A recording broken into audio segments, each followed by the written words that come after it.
So the RBI DEPR 2023 notification is out. There have been some changes compared to previous years, and I received some queries from some candidates regarding a few aspects. So the purpose of this video is to reply to all those queries, and we are doing it in the form of video so that other candidates can also listen to the same, right? So hopefully this video will help me answer all the queries that I have received today, right? Let's move ahead now. So this is how we will proceed. First, we will just mention the important dates and vacancies. Then we will see the changes in exam pattern. After that, we will go over to the syllabus, book list, and the preparation strategy. Right, let's move ahead now. Now, like you already know, the phase 1 exam is on 16 July. Phase 2 exam is on September 2. And the last date of filling the form for this exam is 9th of June. Right, keep that in mind. Also, how many vacancies? 38 in total, and the breakup for different categories is also given. Right, now let's move ahead. So as you would have already noticed that in this year's exam, there is a slight change in pattern. And what is that change? That changes that this year in 2023, you have to write English descriptive paper in phase 1 only instead of phase 2, and that is the primary change as far as DEPR exam is concerned. Syllabus has not undergone too much of a change. It is practically, or like most of the things are same only. In fact, for phase 1 almost nothing has changed, right? So let's go over it once. In 2022, you had to write 3 papers, 1 paper in phase 1 and 2 papers in phase 2. Now, the descriptive paper here, this was in phase 2. In this year, that is in 2023, this paper has been moved to phase 1. That is the primary change. When here it was 90 minutes and 100 marks. Now here it has become 120 minutes, right? So the bottom line is paper 1 stays the same. How many questions will be there in this year? In this year, in 2022, there used to be 62 questions having different marks. So there used to be 3 sections: section 1, section 2, section 3. Generally one section used to be devoted to macro, one to micro, and one to stats and ecotricks. That's how it used to be generally, right? Now whether this will continue or it will change, so whether there will be 62 questions or there will be 80 questions or there will be 100 questions, that detail is not released right at this point of time. So at this time we do not know how many questions will be there in phase 1, but we know that its weightage will be 100 marks, right? So let's see how RBI decides, and that indication or that we will get when our admit card is released. So it's not going to be known anytime soon. It'll take a lot of time for this information to be released, and in my opinion this information is not too relevant.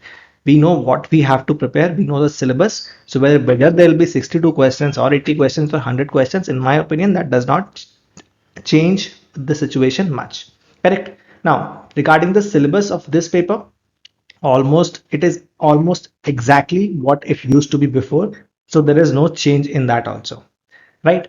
So in phase 1 you have to prepare 2 papers. In phase 2 again you have to prepare 2 papers, but trust me, as far as syllabus is concerned, there is not much of a change, right? There are a few additions, minor things, but more or less it is the same. It's just that you will have to write 2 papers on a particular day, so 120 minutes and 120 minutes, so you'll have to write for 4 hours. Now you should be having practice of that. Let's see whether there will be gap in between or how it will be organized. So the basic understanding is that you should be in a position, you should be in practice of writing for 4 hours. People who are going to write IAS exam, they will have that practice. People who are not writing the IAS exam, there is no reason not to write an IAS exam if you're eligible. But if you're not writing an IAS exam, please make sure that you practice writing for 4 hours for a few days. Otherwise, on the exam day, there is a probability that your brain might switch off during the examination, right? So this is the major change in the as far as the pattern is concerned.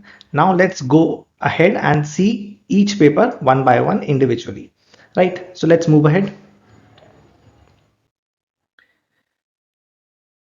Now let's discuss the syllabus for paper 1 in phase 1 first. Okay, so phase 1 paper 1, this is the syllabus which has been mentioned in the notification, and this is a deviation from the past trend because earlier RBI did not give a detailed syllabus.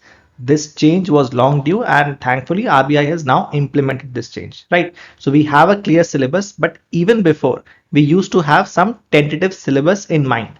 And honestly admitting, the syllabus which they have given is in line with what we used to have in mind earlier also, right? So let's see this.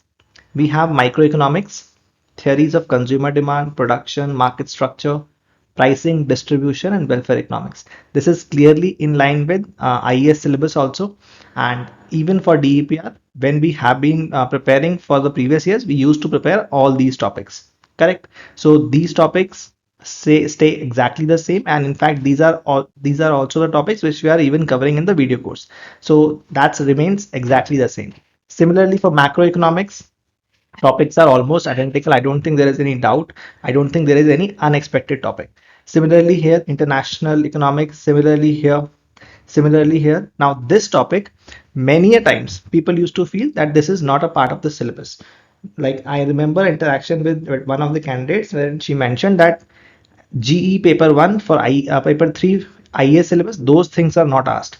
And I categorically, I remember I had told that such definitions can be asked, right? So it is good that this clarification is now there, because earlier questions from this were not asked usually.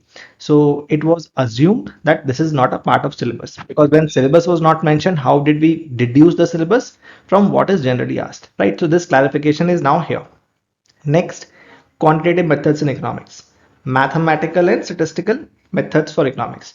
What all comes under these broad topics, mathematical and statistical methods for economics? This thing has been mentioned in the syllabus for phase 2. So remember that this is not just one topic, this is a huge topic, both of them, and what comes under them, let's discuss it in the next few slides. Now, OLS regression. Fine. Now the thing is that one query which we have received is, so this specifies OLS regression. So should we just stop at chapter number 3 or chapter number 4 or 5 of Gujarati? The answer, in my opinion, is a strict no, because even your multiple variable linear regression, that's also least squares only, right? So many other topics are covered in least squares only. The only thing which you might be feeling that okay, we can leave out multicollinearity chapter, hetero chapter, and autocorrelation chapter. See, honestly admitting, if I was to go and appear for this exam, I will not leave out those chapters. I will prepare till autocorrelation and go for this exam, right? If you want to differ, that's fine, it's your opinion, but in my opinion, till autocorrelation, don't leave out anything even for the phase 1 exam. Okay, now next is this topic. So this topic is something which we used to be uncertain about. Even this is a usual query which we get, that do we have to prepare current affairs also for phase 1? I got this query in last 2-3 days also, but I chose not to reply for it, because even I was waiting for the notification to see if there are any changes. Right now they have clearly specified current developments in Indian economy, and they've given you topics. So what is the bottom line? You should prepare current affairs also for this exam. Now, one question which may arise in your mind is, have questions from current affairs been asked previously in the examination of DEPR? So I have seen three papers of it, right? 2019, 2021, and 2022. In 2021 and 2022, there was no question from current affair. The current, right? In 2019, in 2019, there were, I think, around whatever, 5 questions or whatever, 4 to 6 questions from current affairs. What kind of questions were there? For example, if my memory serves me right, one of the questions was, in the previous financial year, what is the level of fiscal deficit as a percentage of GDP? I think this was clearly given in economic survey, and this was very much in the news at that time. Similarly, a question of the type, for the next financial year, what is the growth rate forecast, Indian GDP growth rate forecast by, I think, by the government of India? That is the economic survey growth rate forecast, right? So bottom line is, sometimes you might feel that if we are given these current affairs topics, then we have to prepare only economic survey. in my opinion, you have to prepare the economic survey, but that's not the only thing which you should prepare. If I was preparing this topic, I will prepare economic survey and budget, but in addition to that, at least 2 months of current affairs I will prepare. Now, what do I mean by 2 months of current affairs? Do I mean everything? Of course not. It is clearly specified Indian economy. So, what I would do or how I will prepare is pick up any magazine. So there are many institutes providing monthly magazines for current affairs, right? For IBPS related exams. Do not go to the UPSC related exams. That's a different kind of questions. In IBPS, the kind of questions which are usually asked is factual, absolutely factual questions. That's the usual trend. Of course, they can deviate from it. They can give you understanding based questions, but I'm assuming that understanding based questions is something which you can answer even from your even from your understanding of other topics. So what you may require is factual knowledge, what has happened in recent past. So pick up any coaching institute's monthly magazine, see the economy section only, and pick up facts from those which you feel are very much in news or which you feel a student of economics should know. Pick up those facts and remember them. Keep in mind, do not make the content too bulky. So if you pick up some magazine, it may have, let's say, 60, 100, 150 pages. You do not have to read all of them. Once you pick up your information which you need, the the information which you have culled out from there, that may be only one page, right? So only economy related stuff, that too factual, that too things that are relatively in news. If you have any confusion on this, which magazine to pick up, what kind of questions to expect, drop a message and I will try to help you out, right? So I think this portion is sorted. So you have to prepare current affairs from these topics which are fairly in news and not something which is like below the carpet, not those kind of things, things which are fairly in news, right? Similarly, we got some queries regarding public finance, whether to cover it or not. See, now it is clearly in the notification, so make like it's not debatable, you have to cover it. What kind of questions to expect? Again, previous trend says numerical based questions have been favorite at phase 1, and let's put our money even on that, while realizing that the examiner is under no pressure to keep it that way. See, when you are preparing for any exam, you have to prepare everything. So you have to be prepared for questions which are theoretical. You have to be prepared for questions which are numerical based. Keep preparation broad based and you will not feel कि अरे exam में क्या आ गया, ये तो syllabus से अलग था या ये तो पैटर्न से अलग था. Don't go into the exam with any preconceived notion. Prepare the syllabus and be prepared to answer anything. In past, questions have been focused on numericals, so that's where your attention should be, right? Now let's move ahead. So this is paper 1 phase 1. Moving on. Now this is paper 2, which is English descriptive. As mentioned before, you have to answer this paper in phase 1 itself. That is the major change compared to the previous years. See, the thing is that answering answering objective questions is very different compared to writing descriptive answers. During your office hours, during the work that you will be assigned in your office, majority of your tasks will involve writing descriptive things. Even if you are, let's say, working on numbers and you have generated a table, some regression tables, you have should be able to explain that better. In recent past, even other exams, be it the RBI general exam, NABARD grade A exam, all those are trying to bring in descriptive components or trying to increase the weightage of descriptive components, so that there is greater emphasis on descriptive components now. That should not come as a surprise to any one of us, correct? Now, how to prepare for this? Again, this is not something which is new. Questions on or a paper on English descriptive has been there since many years, right? So even if last year this what paper was there, but of course it was in phase 2. Now, how to go about it? Previously, this question has been for 90 minutes. Oh, sorry, this paper has been for 90 minutes. That is still in 2022 also, I think it was for 90 minutes. Now, what is the change? It is for 120 minutes. So when the paper was 90 minutes, they used to ask three questions, right? Three questions. One of them was an essay. One of them, another one was, I think, reading comprehension, and another one must have been précis writing.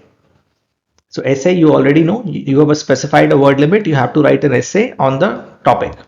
There used to be 3 4 options and you have to choose one of them. Reading comprehension, I think you already know what it is. Précis writing is like you are given a long article, let's say 750 words, and you have to shorten it, write its summary in 250 words. If you are not clear, pick up IES English paper and you will understand what it is. Correct. Now what is the change? You are given 120 minutes. That's the first thing. 120 minutes is, so from 90 to 120. Now there are two possibilities. First is they can increase the word limit of your papers. So okay, in 2021, if my memory serves me right, then in English descriptive paper, essays word limit was, let's say, 250 to 300 words. In 2022, they had asked for a 60-word essay. Now in 2023, one possibility is that they can just ask for an 800-word essay like it happens in your IES paper, right? So that can be used to compensate for the increased time. The other possibility is that instead of three, they can ask you 4 questions. So they can ask you essay, reading comprehension, précis, and they can also ask you, let's say, report writing or letter writing. So I think these things will become clearer when the admit card is released. And even if these things are asked, report or letter, if you prepare even when the admit card is released, even then you can manage it. Why? Because for letter writing, the primary thing which you should know is format. Informal का क्या होता है, formal का क्या होता है. Similarly, for report, you just need to know the format. Correct? So let's not, worry too much about this, but you should worry about this portion. What happens if your word limit of essay is, let's say, 800 to 1000 marks? That is one thing which you have to prepare for from now onwards. Correct? Now let's get to how to prepare for this paper. See, in my opinion, précis writing, not many people face a challenge. Similarly for reading comprehension. And similarly, I will say for letter writing. Okay. If you are a candidate who has written these things anywhere before, if you feel confident, then don't spend too much time on this. But mentally, just a few days before the exam, think of your approach to answering them. Think of your approach to answering this entire paper also. Like, which will you do first, which will you do second, how much time you will devote to which question. Those things you should think about beforehand. First thing. Second thing, if you are not a candidate who has done these things before, if you want, you can pick up some book of the for these and just like read whatever is written there. For example, you'll read some tips for précis writing. They'll tell you that do not copy the exact words as in the original paragraph, write in your own words, follow the same sequence as given in the original paragraph, some things of that sort. So if you just see and practice 2 3, it may become clear to you. First thing. Second thing, same questions or similar type of questions are also asked in IES English paper. Have a look at it. I think you'll get a decent amount of clarity in that. If you need more, if you want to if you have some specific questions or something of this sort, you can drop a message to us and we will try to assist. Right. Next thing, the primary attention which I would have devoted if I was appearing for this exam is this essay writing, right? If you have to, so for example, let's take up the example of 2021. In 2021, so if you had to write, let's say, 250 words, and mind you, even in PFRDA research, SEBI research, the word limit is around this only. For example, in PFRDA, the word limit, if my memory serves me right, was 200. So if you have to write 200 250 words, that's fairly easy. Some words go for introduction, some words go for conclusion. Then the body is, let's say, 150 words only. Even if you know a few points, you can write it. That's not going to be a problem. The challenge becomes, honestly, when you have to write, let's say, 800 to 1000 words. This you will not be able to do if you have not prepared your content. So your content has to be prepared for this particular section, which is essay writing. That is the topic that is the portion which should occupy a decent amount of time in the remaining 65 days for the exam. Correct? So essay writing, how do you go about it? I'll tell you what I would have done if I was appearing. Okay, you have to make a list, let's say of 10 topics, 15 topics, which you think is important from preparing the content.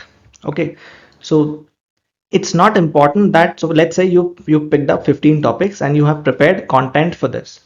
So the first topic, you have prepared in a way that you can write 800 to 1000 words on this.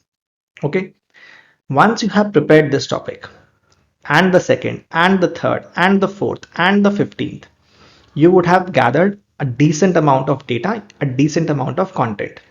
Even if the topic which you write in the exam, or even if the topic comes in the exam which is not exactly any of these, you would have data, you would have done some practice, and most probably you will be able to think on the spot and write.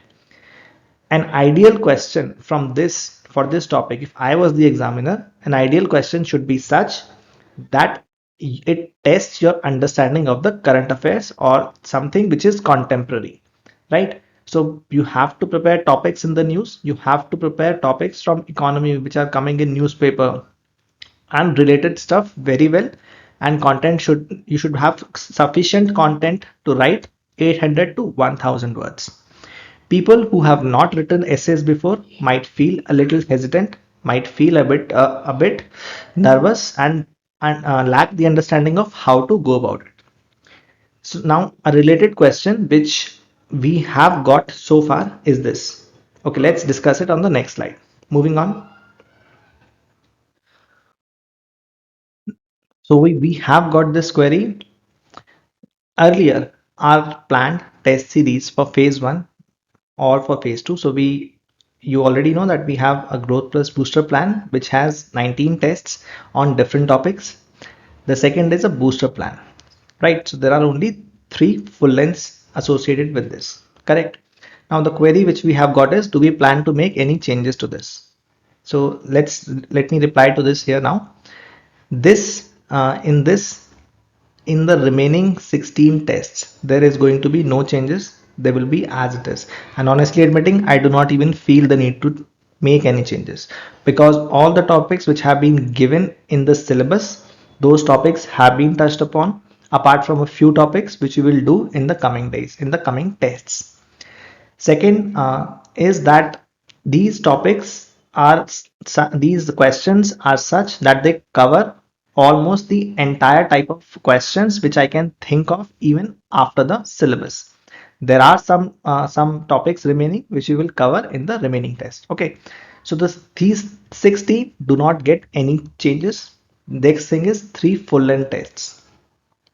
3 full length tests. Now RBI is specified 120 minutes and 100 marks. That's the only thing we know. We do not know how many questions are going to be there.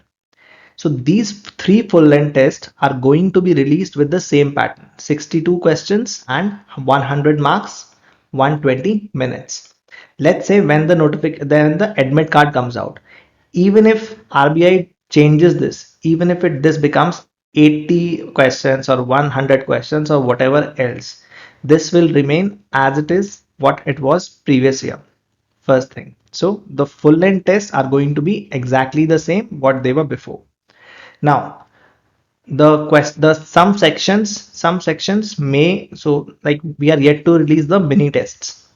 These will be released only in June. Okay, and the reason is because even we were waiting to see what if there are any changes in this, and as per the notification there are a few more topics which we want to cover in them, right? So the questions will not are not too many in this, but we want to cover all of them. Even if there are just 25 questions for of all the 5-minute tests combined, we want to take it seriously, right? So our plan is by May end we are going to release the 3 full length tests. Okay, and the mini test will be released in June. So let's say even if we release by 15 June, I think you will have a decent amount of 30 days to cover these 25 questions, which I think are sufficient. Okay. Now, so this is only about phase 1. I think the primary concern of what queries we got, there were people who wanted to know how to go about dealing with the English section. Now, our approach to this is this. See, even I want to assist your English preparation, honestly admitting. Okay. So what I suggest is this. Let's have so this is my approach. Okay. I am planning to have a few writing sessions for people who are in any of the initiatives. So if you are in any of the test series, be it the long one, be it the short one, or in any of the video course, right? So this is applicable for you. So what I'm planning is this. Let's have a writing session only for the essay. I'm not touching upon reading comprehension. I'm not touching about précis. I'm not touching upon letter report. If you think you need more assistance on this, if you have any specific questions, drop us a message, and whatever information or whatever inputs we have, we will try to reply. Right. So, but this is one topic which I want you to practice on a regular basis. So my suggestion is this. Let's have a series in which we decide a topic from before, right? On a particular day, that is almost on every Sunday. I'll give you a few topics from this broad topic. For example, let's say I give you the topic agriculture. This is the broad topic. Now on Sunday, from this agri topic only, I'm going to give you three, four uh, topics to write upon. So one topic, second topic, third, fourth. From this agri sector only, you write the answer. Now this is a typed exam. So honestly, I do not have a platform where I can make you type on my portal. So typing on my portal gets ruled out. What I would suggest is the best option is MS Word. Or if I can think of better alternative, I'll tell you. Now, question you will have and you type your answer and send it to me. Okay.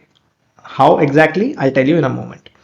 Send it to me, and then what we will do is I will not go through all the scripts of students that I receive.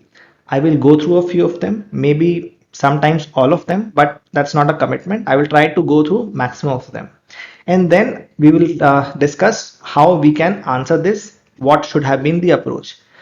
I may not give you any model answers. I will not give you any PDFs, but we will discuss it. Right. So my understanding is if we go about this and even if we spend, let's say, 6 weekends on this, at least 6 topics we will be able to cover. You would have typed 6 topics on your own and you will have a decent amount of practice for essay exams. Right. Now, next thing, do we offer a test? Will we offer a test series for the English exam dedicatedly? The answer is no. That is not going to be feasible on our part. Next, whatever I just talked about, that this essay thing will, so what will be the fee for this? Anyone who is enrolled in any of the initiatives so far, any test series, any video course, there'll be a nominal fee. For example, there might be a fee of 40 rupees. That's just for technical reasons because the app may not allow to have a fee lower than that. Okay, so there might be a fee of, let's say, 40 rupees, 30 rupees, something like that. So how it will happen is you'll on the app you will see the question, right? Question paper in PDF form. So you will be able to see the 4 topics that you have from there. Then you will be preparing or you will be writing on your computer screen separately. Once you are done, the app will give you an option of clicking a picture. So once you are done, typed, then you click a picture and send it through the app only. There will be an option. Once that is done, it will be submitted through your end and you don't have to do anything else. Let me receive all the copies. There will be a time limit, so it's not that you can send on any day as per your understanding. It will be time bound, like within the next 1 hour, within the next 2 hours, something like that. Once you do that, I will take time to go through them, maybe 2 days, maybe 3 days, maybe 4 days, depending upon my preoccupation, and then we will have a video on how maybe we could have answered these topics. Right, that's the plan for the next few Sundays, starting from the next one. So starting from around 20th. Okay, what will be the topic for 20th? For 20th, the topic will be agriculture only. Right, agriculture is the topic. Think of whatever type of subtopics you can get from essays. Use your own understanding at this point because I also want you to learn. If I tell you subtopics here only, then you will not learn and the purpose will get defeated. Correct? So this is what I have in mind for essays. Rest of the things in the test series, whatever I had to say, I've spoken. Whatever queries I got, I've answered. Okay. So that now let's move over. So phase 2 English descriptive from my point of view, I think is done. Now, yeah, let's move ahead now. So this is what is written in their notification. Paper on English shall be framed in a manner to assist the writing skills, including expression and understanding of the topic. So what is the bottom line? You have to focus on content and you have to focus on answer writing. Okay, now let's move ahead. Paper 3, or what we call phase 2, paper 1. Descriptive type on economics, question paper on computer, answers to be written using a pen and paper, right? There'll be so in the paper 1 for phase 2 there'll be microeconomics and macroeconomics. Now this is not very different from what we have earlier. See, in the syllabus mentioned for paper 1 or phase 1, there was only this much: consumer theory, producer theory or production theory, market, distribution, welfare economics. These are the words they had mentioned. But please be sure that when you expand these words, this whole thing comes, right? So we have to prepare all of this even for phase 1. Now, preparing microeconomics, macroeconomics for phase 1 versus phase 2, I do not see much of a difference. Okay, there might be people who will feel or who might hear that was these topics are only important from phase 2 point of view. No need even to see them from phase 1 point of view. Now, who knows, that might actually be the true. Maybe in phase 1 we may not get a question from this. But think like this: even if you get two 1 markers from these topics, will you really feel good about it that you've left these topics? If I am preparing, I will not leave out these topics for phase 1 also. I will prepare them and go. Right? That's why even in the mock test, we have tried to include topics or questions from these topics because I do not want you to think that boss इसमें से phase 1 में तो कुछ नहीं आएगा तो छोड़ के ही जाना है. Don't do that. I mean, the examiner knows you will be thinking that way, and if the examiner wants to reward students who have prepared these topics in phase 1, which I would have done if I was making the paper, then you might be in problem, right? So it's not going to take too much of your time. So prepare them and go even for phase 1. Okay, now let's move ahead. So in macroeconomics module, we have these topics, and again, you have to prepare them. I think these things are fairly clear. At least I have not got any query from this, so I'm taking this as clear, right? So now let's move ahead. So this is the next paper. Again, these topics. Okay, so one thing is that sometimes you might have felt that there is a change in syllabus. There is no change in syllabus. In fact, it has become much more convenient with the syllabus specified. It was a routine for us to get queries whether this has to be prepared for phase 2 and whether this has to be prepared. In fact, this has to be prepared. Now they have made it absolutely clear that you have to prepare these topics even from phase 2 point of view. Now in phase 1 you had seen that they had mentioned this portion as syllabus, this portion and this portion, right? Now it is clear that when expanded form, all these topics are also there, right? Next thing, do we strictly stick to the topics which are mentioned? The answer is yes. But the problem is you should know what are the constituents of those topics. For example, you might end up saying that boss, Leontief's model is not there. So we are not going to prepare it because it is not written in the syllabus. That can be one opinion, but again, someone else will say, what, it is a component of linear algebra. So now they've written the broad thing, linear algebra. What all comes under it, you should be sure.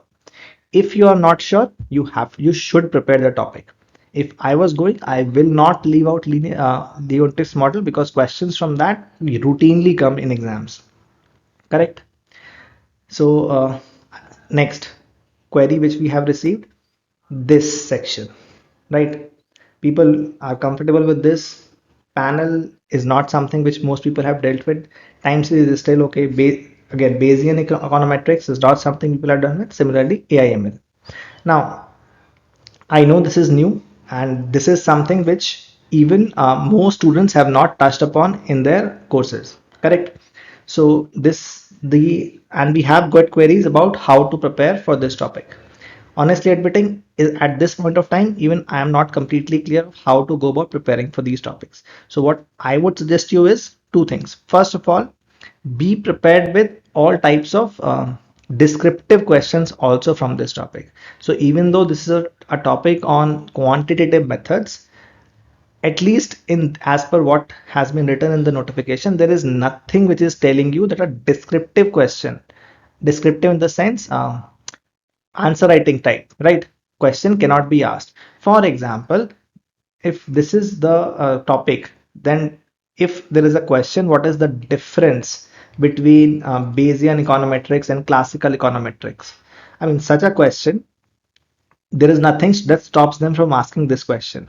Similarly, the application. So, how would you use AI or ML in any domain related to RBI, banking, fraud detection, those things? These topics are also important from your essay point of view, right? So, this is the first type of questions, which of course is possible. Second, related to proofs, related to anything else quantitative. Actually, some see whatever regressions we have discussed, all those things are part of AI and ML only. Whatever topics we have discussed in econometrics and stats course, all those topics are actually a part of this AI and ML only, right? When you learn AI and ML, these topics are taught. Now, what else to cover, what else to do to cover these topics? Even let me think through it. But for phase one, don't touch these things. For phase two only, we have to think. And at this point of time, I'm not clear. If I manage to think more on this, if I manage to get some more readings for this, I will share with you. Okay. So the bottom line is, at this point of time, even I do not know whether we will be covering these topics in the video course or not. We will surely be covering the basics of time series that we will do as the next class. It will be released within the next few days. Remaining topic, I am not committed on this. Let's wait for some time and decide. Right now, the next another query which we got for these topics, which books to cover, which books to use to cover these topics. In the book list mentioned, they have mentioned Alpha C Chang. Now, honestly admitting, personally, I prefer the Sidsetter book for these topics. Alpha C Chang is a very good for Leontief's model. I think that almost everyone prepares Leontief's model from Alpha C Chang only. For the remaining topics, most people might prefer Sidsetter only. Now it's your choice. Okay. Now let's move on. So this topic, I think, honestly admitting, the mention of these topics, the mention of syllabus for these topics has greatly simplified the life of many candidates. Because Indian economy is one topic which is extremely vast. We were always thinking of what to cover, what to leave out. Now they are clearly giving you the list of topics to be prepared for Indian economy. Now, if you have covered the basics already, if you know the basics, you can leave this till the exam. There are 65 days remaining, and if I was at your place, now I will shift attention only to phase one, because phase one also has sufficient time. We will go to this after phase one exam only. That's my opinion. Okay. Now another query which we have received, will we have, or a request rather, to have a video course, at least a crash course on these topics. Let's decide that after phase one exam only. So after 16th of July, we'll think about it. And till then, let's not discuss this too much. Okay. Moving on. Next is book list. So we have got some queries on it, and let's go over it quickly. The first query is, should we stick only to the books which have been mentioned? Now, as I have mentioned before, in my opinion, think of the topics first. So you know the topics which you have to cover. And let's say you do not like Varian and you like, let's say, Nicholson and Snyder more. Okay. Now, if I was in your shoes, I will prepare those topics from Nicholson and Snyder only first. That's will be my first textbook. But once I have prepared all those topics from the preferred book of my choice, I will open the books mentioned in the syllabus and just flip through the pages to see whether there is anything which is new which I did not cover from my favorite book. If I find something new, only then I will spend time on it. If I do not find something new, if I feel I have done everything whatever was needed, I will not spend too much time and I will just flip over the pages within, let's say, 3 hours, 4 hours. That's it. I will not spend too much of time. So in my opinion, your priority should be topics, and that's how I would have gone about it. See, even in, let's say now for the DPR, books are being mentioned for the first time, let's say. For RBI general, books have been mentioned since long ago. So it's not that candidates who are preparing stick only to those books, but these books should be covered for sure. So what is the technical language for it? These books are necessary, but not necessarily sufficient. Okay, so you have to go over these books, but there is nothing which restricts you from following these books only. But the topics which are mentioned, all those topics should be covered. These books you should have flipped through at least once, and but don't spend too much time trying to do all the books. See the topics, pick one book of your choice and try to cover that book. If you are enrolled in the video course, I am already covering variant for I'm already covering variant for consumer theory. So for this, I am already doing it. So like I mentioned before on this, that I am already doing variant. So if you have the choice of reading only one book, if I was in your shoes, I will read Nicholson and Slider because variant is already being covered in the video course. Let me read Nicholson. That's what my approach would have been. After that, if you want, if you have time, flip through these pages quickly and pick up only new things. If you do not have time, then stick to one book of your favorite book and try to do questions from this because questions will help you more, right? Similarly, for this, that pick up, look at the topics, pick up one book, but skip through other books very quickly to see you've not missed out on any topic which is given. For example, let me give you an example. So, like the topic of Taylor's rule, you will not find that this topic, I think, in all the books. It might be there only in one book. Now, because that topic is given clearly, so it's not that you just pick up Don Bush and Fisher and you say, boss, इसमें तो था ही नहीं तो छोड़ दिया syllabus में नहीं होगा. You have to look at the topics first and you make sure you have covered all the topics. Right? That's why flip over all the books. So because there can be one topic or two topics which is there only in a particular book, and the examiner can frame a question from that. Right? Moving on.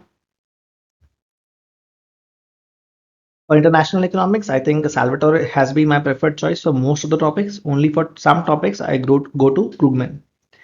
Public finance, again, the topics are mentioned. You have to make sure that you cover those topics. Similarly for growth and development. Now, some theorems or some rather models of growth and development, for example, Harrod-Domer, Solo, I have always enjoyed reading Devraj Ray, and not just my enjoyment. Questions have been asked straightforward directly from Devraj Ray. Solo model, Harrod-Domer model.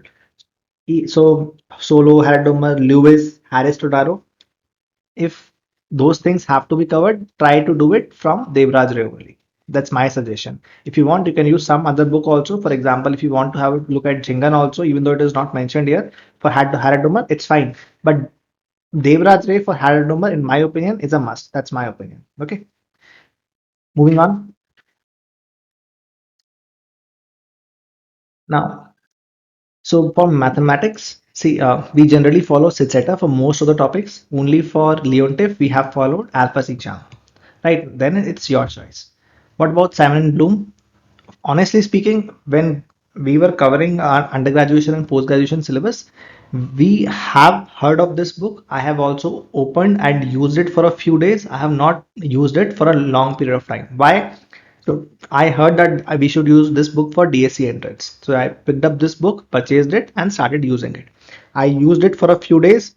Then I looked at DSC questions and I realized most of the questions are such that they are being solved through Cytsetter itself. So I did not go through this book in too much of a detail. Right now, again, as I said, it's your choice. If you have time, if you have the energy, fine. Otherwise, try to stick to Cytsetter, cover it well, cover the topics well.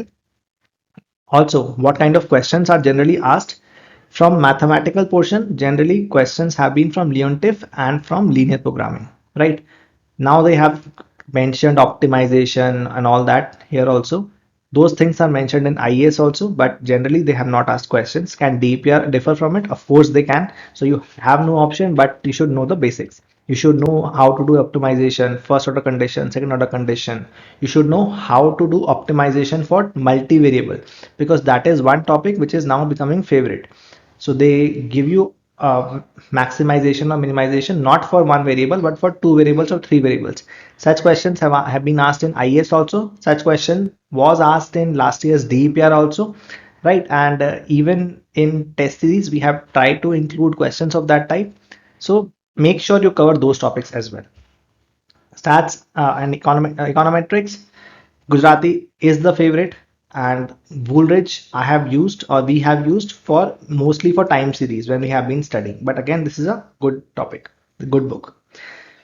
So Miller and Miller, you are already familiar with if you are in the video course. We have used this already. This book on NG Das, I think have a look at it. If you can afford it, it's good to buy a book which the examiner has specified. If you can afford it, buy it. That's my opinion. Right now, one thing which I want to say. So remember those topics of panel data and all those things. See, they have mentioned these books, right? So as the suggested reading. So they are not exhaustive, but they are just suggested reading. Okay. I doubt if all those topics get covered in any of these books, right? So the bottom line is focus on these books first, focus on the topics covered through these books first, and then let's deal with those topics. Those topics in itself are very vast. For example, there is a separate book on by this author Woolridge on cross section and panel data, separate fat book, right? That book, even when we studied in master's course, there used to be a separate course on this panel data only. So these topics are not so small. Even we will have to do some picking of the topics which you should cover. We will try to do that at phase 2 stage, not before that, right? Moving on. Similarly, Indian economy, I think they have mentioned, and I we have not received a query on this, so we are not going into any of these details. Again, focus on the topics, then see from where to cover those topics in the best possible way. Moving on. Okay, so now let me briefly talk about our initiatives. If you are enrolled or intend to enroll in any of the initiatives, please do not skip the remaining portion. Okay, so let me first talk about the statistics and econometrics course. People who are already enrolled in this video course, or there are also people who have just enrolled in this video course, and there are also people who are intending to or thinking about enrolling in this course. Now what I want to convey is, or what I want to convey now is, that how should you be approaching this subject towards the later stage, right, when you have, let's say, 60 to 65 days to go for the examination. The way we designed this course, our objective was twofold. First of all, questions from basic statistics do get asked in this question, unlike the IAS exam. So we wanted to lay stress on basic statistics. Second, we wanted it to be made in a such that a person who is not very comfortable with statistics, or a person who has not studied this subject in any great detail, is also able to understand the topics well. That's how this course has been structured. That's how all the classes have been structured. So all the classes are in very, very detail.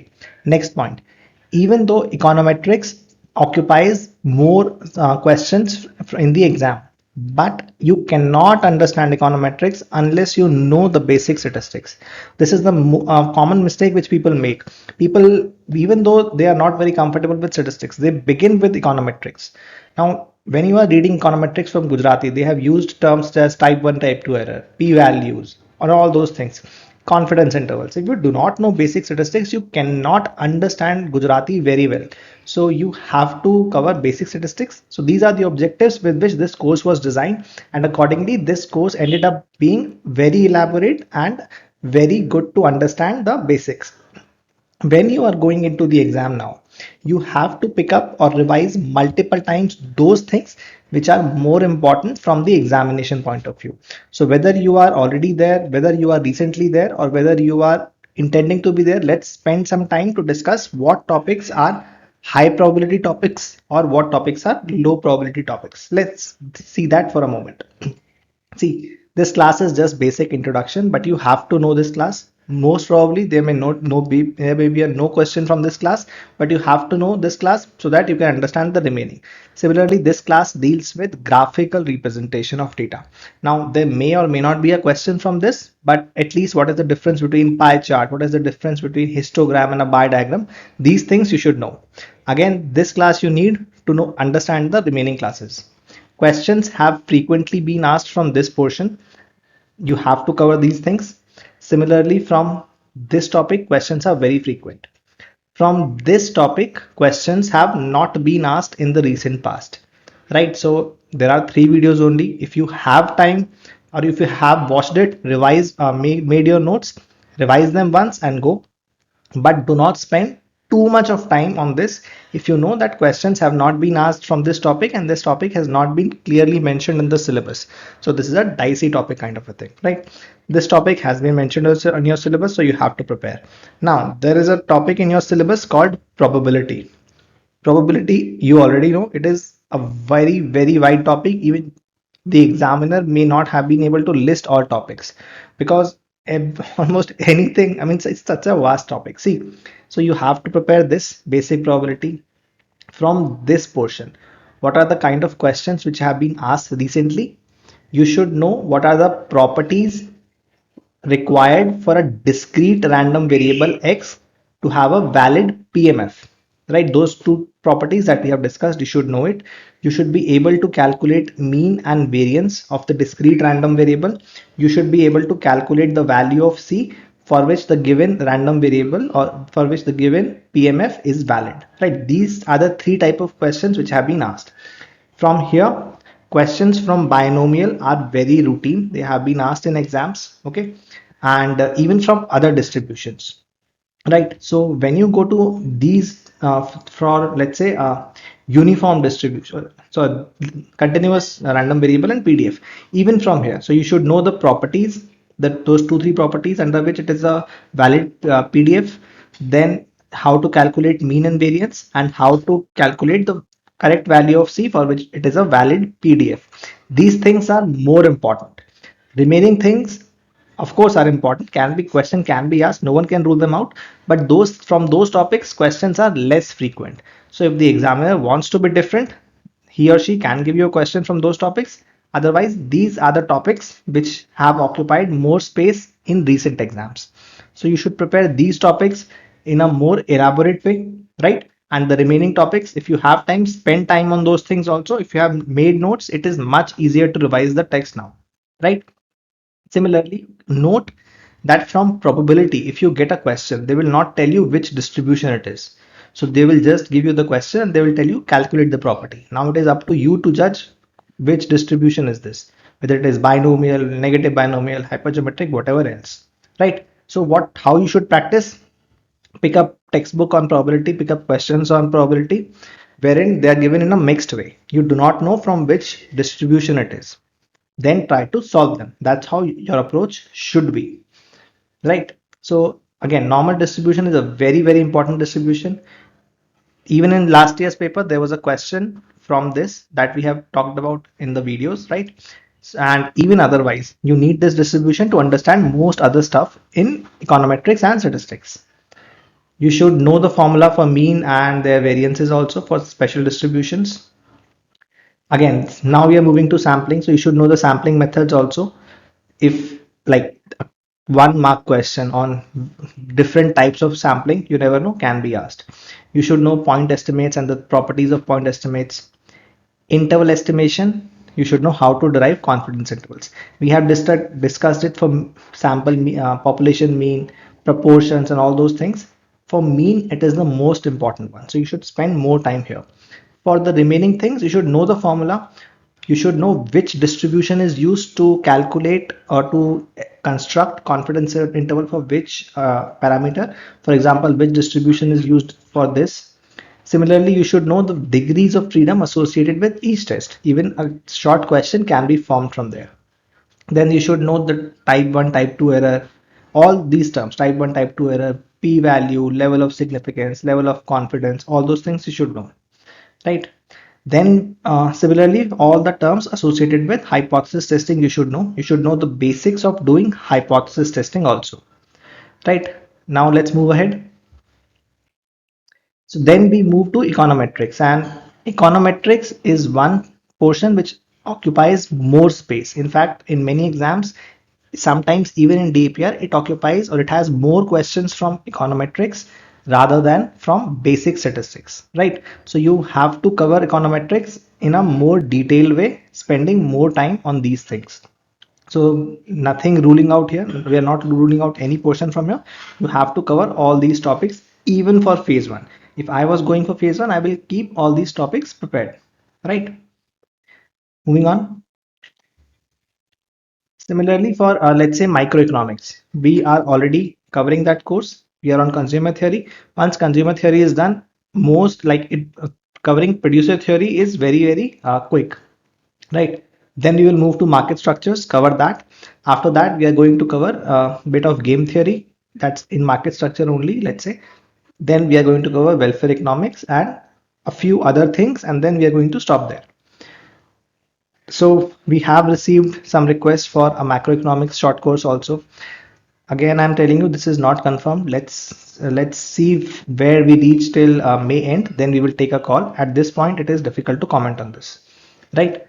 What else? So test series. So anyone enrolled in the test series, another sincere request to you, please attempt the test well in advance. You need time to learn from them, because sometimes what happens is we tend to think, because one full length test, actual exam is on 16 July.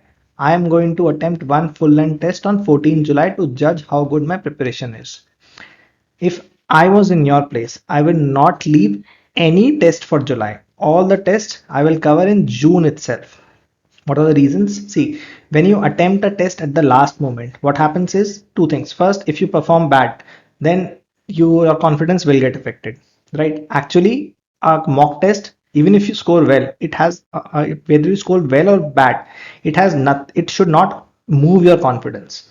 You should just treat mock test as a mechanism in which you can test your preparation and improve your preparation. That's what it is, because the actual exam, you do not know how similar or different it is going to be. All the mock tests have been made in a way that they mimic the actual exam, but you never know what uncertainties come up in the actual exam, right? So your confidence should not get affected from mock exams. So attempt them within June itself. Don't take even a single mock test to July. That's the first thing. Second thing, if when you attempt a mock test right just before the exam, so what happens is your brain keeps functioning only within the limited sphere of that mock test, and you fail to think outside of it. For example, I am giving you the guarantee and I'm telling you, people who have appeared only in the last, that is only in the 2022 mock test, or sorry, 2022 DPR exam, those people are, when they're preparing now, many of them will be making this mistake, that they are limiting their attention only to what was asked here, in the sense that okay, 2022 में तो ऐसे question आए थे, तो मुझे वो तैयार करने हैं. True, you have to prepare those, but there is no reason for you to limit yourself to only those. This thing or similar thing will happen if you attempt a mock test towards only the last stages. So what I would suggest is be prepared with all the mock tests, attempt them within June itself. During the last few days, how I prefer is revising my syllabus. And if I have some question which I want to go through, which I found important on the mock test, from the mock test through the portal, I will go through it. But the focus should be on covering the basics, covering the important definitions, covering the syllabus. Basic definitions are very important because questions sometimes comes exactly from the basic definition. For example, the question on marginal cost, which has been asked since last 2 years, they are just testing if you understand the definition of marginal cost well or not, right? So this is what I wanted to say. Microeconomics will be hopefully be wrapped up within by May end. Keep covering the topics as it is. You have to revise multiple times. Keep practicing questions on it, right? So test series, wrap up all the mock tests latest by June, preferably as early as possible. Okay, so now let's end this video now. So this was a long video. I hope it was worth your time. Now keep in mind that you have sufficient time to cover the syllabus and prepare well for this exam. I know that you might be having some sort of anxiety, ये नहीं पढ़ा, वो practice अच्छे से नहीं किया, all those things. See, at this point of time, there may be no candidate which is completely prepared for these exams. And like I always tell everyone that I speak with, this is a competitive exam. So what happens with a competitive exam? There are limited seats and people who score the highest will get through, right? We all know that. Now the thing is that the requirement is, if you want to do well, you do not lose your edge so easily, right? So what happens is, if you are covering all those things which someone else has covered, let's say there is an easy question, you should not miss out on this easy question. So your preparation should be such that you cover all the easy questions, you're able to answer all the easy questions. If there are some difficult questions, naturally there will be. If there are no difficult question, cutoff will zoom to 100. That's not what is desired. So there will be difficult questions. You do not need to answer all the difficult questions. But if you are able to answer some difficult questions, then you are in business, you are in great chances of clearing this exam. So you should not lose your edge. You should not lose easy marks.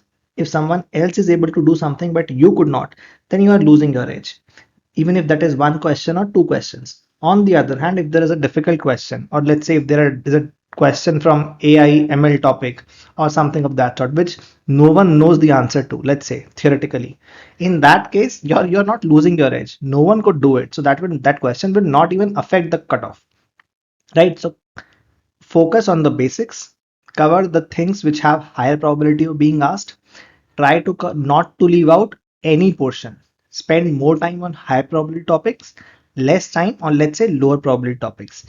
During the examination, you have to have the syllabus, a huge syllabus in your brain, which you have to reproduce or you have to keep ready attentively during those 2 hours. You will be able to do it if you have revised those things within the last 2 3 days. So that means within the last 2 3 days, you have to revise the entire syllabus. You will be able to revise it only if you have revised it at least 4 5 times. Only then you will be able to cover everything, revise everything in the last 2 3 days. Right. So within the last 2 3 days, it's important to cover the syllabus, revise it again. That will happen only if your syllabus has been revised 4 to 5 times. That's what your priority should be. Right. So keep in mind that you are capable of doing it. You have completed 3 to 5 years of training in economics. You have, even if you do not remember many things now, during the exam, some things will come in your brain right from what you have studied in your undergraduate or masters. So don't worry about that. There are options also. So some questions you will get help from that there also. Right. So keep preparing well. Don't be anxious. Stay focused throughout distractions, and hopefully you will do well in the exam. If you have questions apart from what we have spoken here, you can drop a message, but please be patient. Sometimes we can take time to reply, 2 days, 3 days also. Generally, we try to reply at the earliest, but if we take time, please be patient, right? So let's end it here. I hope it was worth your time. Thank you.